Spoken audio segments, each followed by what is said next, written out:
পাকিস্তানে যে গতকালকে খেলাটা ছিল এটা দেখছেন? পাকিস্তানও কিন্তু বাংলাদেশের মতো ধারাবাহিক খেলতে যাচ্ছে। পাকিস্তানের ম্যাচটা দেখে আমি অবাক যে পাকিস্তানও কিন্তু সেই ইউএসের সাথে কিন্তু কালকে ম্যাচটা হেরে গেছে। তাহলে এখন সাথে কয়েকদিন পরে ইন্ডিয়ার সাথে খেলা, তাহলে ইন্ডিয়ার সাথে খেলে তো ওরা আপনার মনে হচ্ছে যে দ্বিতীয় রাউন্ডে যেতে পারবে না। পাকিস্তান দ্বিতীয় রাউন্ডে কিন্তু ম্যাচ যেতে পারবে না। পাকিস্তান সেই বাংলাদেশের মতো সেই ধারাবাহিকভাবে খেলতেছে। বাংলাদেশে যে খেলাটা এতদিন খেলছে এটা পাকিস্তানও এশিয়া মহাদেশের মধ্যে হচ্ছে ইন্ডিয়া ছাড়া শ্রীলঙ্কা, পাকিস্তান, বাংলাদেশ, তারপর সবাই কিন্তু ধারাবাহিক একই, সবাই কিন্তু খারাপ খেলতেছে। এদিকে আমি বলবো যে ইন্ডিয়া শুধু এশিয়ার মধ্যে ইন্ডিয়া সবচেয়ে বেস্ট দল, এটা তো মানতেই হবে।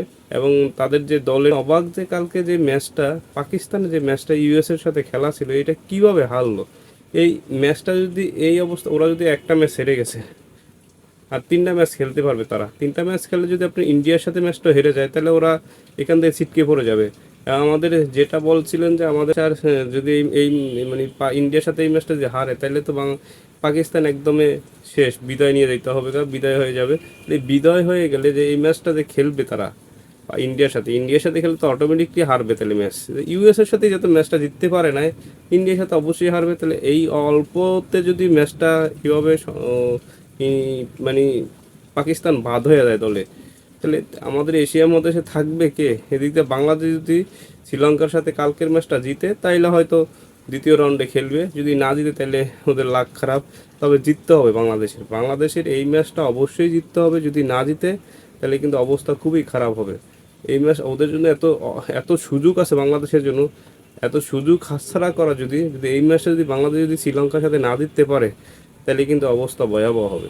তাহলে এই ম্যাচটা অবশ্যই জিততে হবে। আমরা সবাই দোয়া করি যে পাকিস্তান কিন্তু হেরে গেছে অলরেডি ইউএসের সাথে, তাহলে ইউএসের সাথে পাকিস্তান যে হেরে যায় তাহলে আপনার কি একটা দুর্ভাগ্য যে পাকিস্তানের এই ম্যাচটা ইন্ডিয়ার সাথে হারবে দুইটা ম্যাচ, ওরা তাহলে প্রথম তারা তাহলে প্রথম রাউন্ড থেকেই বাদ হয়ে যাচ্ছে। পাকিস্তান তো নিশ্চিত বাদ হয়ে যাচ্ছে, তিনটা ম্যাচ জিততে হবে, এখানে তো পাকিস্তান বাদ, দুইটা ম্যাচ অলরেডি হেরে গেছে, আরেকটা ম্যাচ আছে।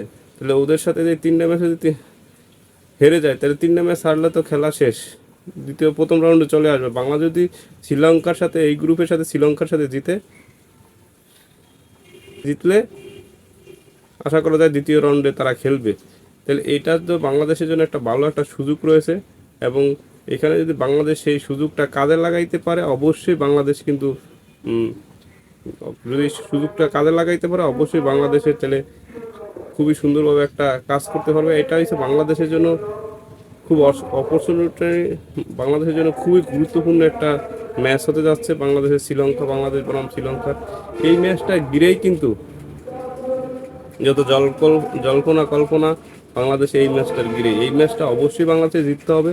এবং এই ম্যাচটা যদি জিতে আমার মনে হচ্ছে যে বাংলাদেশ ভালো একটা কিছু আশা করা যায় বাংলাদেশ থেকে।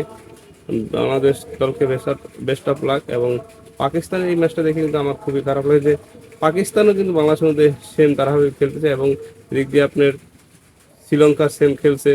সবাই কিন্তু এশিয়ার সব দলই কিন্তু খারাপ খেলতেছে। আজকের মধ্যে বিদায় নিচ্ছি। আসসালামু আলাইকুম। আল্লাহ।